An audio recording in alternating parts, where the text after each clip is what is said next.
जय जगन्नाथ नमस्कार प्रिय दर्शक बंधु मु ज्योतिष आचार्य प्रमोद कुमार पंडा आपण मानक स्वागत करुच्ची आपण मानकर प्रिय चैनल एस्ट्रो कल्याण चैनल।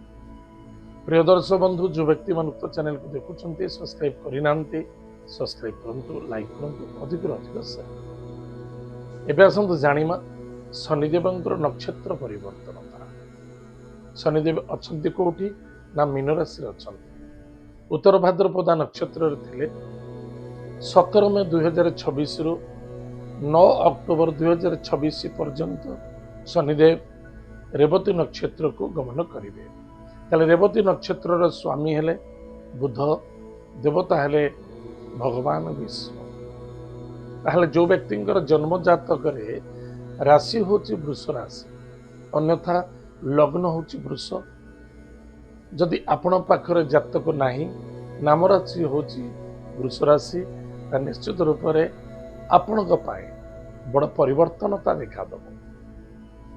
वृष राशि रे वर्तमान शनि चली 7.5 चली जे कि एकादश भाव शनि शनि दृष्टि तृतीय सप्तम एवं दशम भाव को थाए।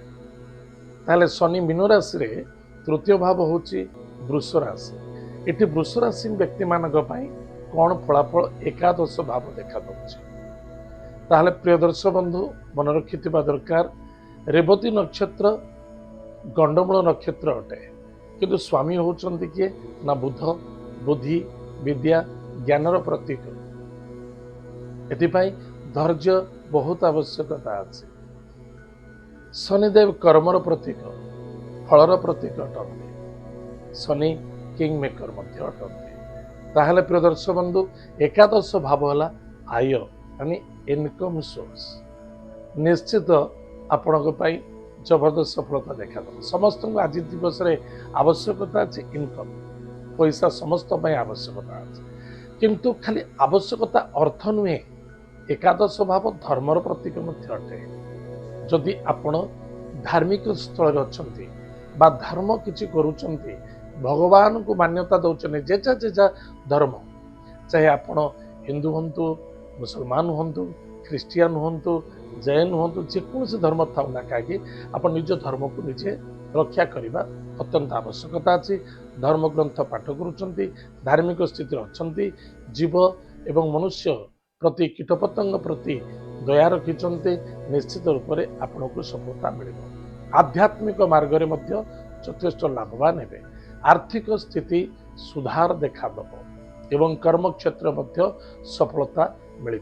जेको स्थान कर्म करुँच से छोट कर्म हो चाहे बड़ कर्म हो पदवी बड़ पदवी हो बा छोट पदवी हो निश्चित स्थानर परिवर्तनता सफलता आर्थिक नैतिक क्षेत्र में यथेष्ट लाभवान हे।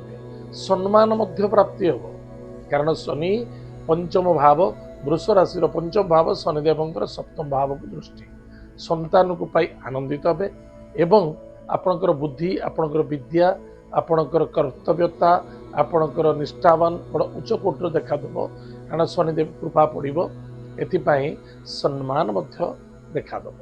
व्यापार वाणिज्य क्षेत्र में उन्नति एवं सफलता देखा दब एवं मन रखिथिबा दरकार आप जो मैंने एजुकेशन सेक्टर पिला माने अछंती सेमानक पे जो बाधक देखा दउतिला बा कष्ट आसुथिला निश्चित रूप से सेमानक पई सफलता देखा दब। एमती मन रखंतु जेतबेले 17 मे 2026 पूर्व मन रखी था जो आमर नीट एग्जाम थिला बहुत बाधक देखा देता कष्ट साध्य थिला किंतु सफलता पाई मध्य आमे विफलता देखा देता किंतु सेति पाई यह मध्य आपण को जबरदस्त सफलता देव किंतु पॉजिटिव थॉट नहीं चलंतु किछि असुविधा हो ना एवं स्वास्थ्य रिकवरी हम।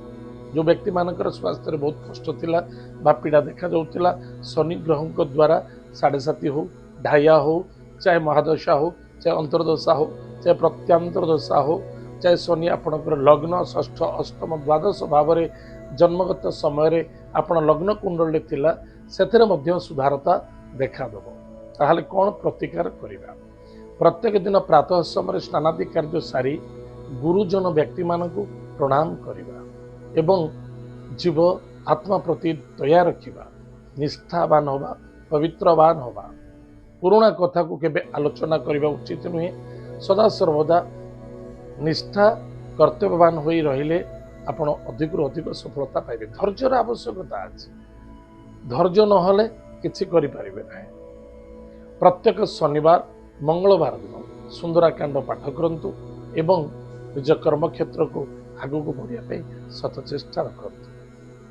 प्रिय दर्शक बंधु, एत थिला वृष राशि व्यक्ति मानक पई शनिदेवंकर नक्षत्र परिवर्तन जोगु वृष राशि व्यक्ति मानक पई जबरदस्त सफलता अछि। चेष्टा प्रति चेष्टा करिबा निश्चित रूप से विजय प्राप्ति देखा। एत थिला शनिदेवंकर नक्षत्र परिवर्तन। आज समय जाइए कार्यक्रम का मेट रखुचु पुणी देखा भाग्य। जय जगन्नाथ, नमस्कार।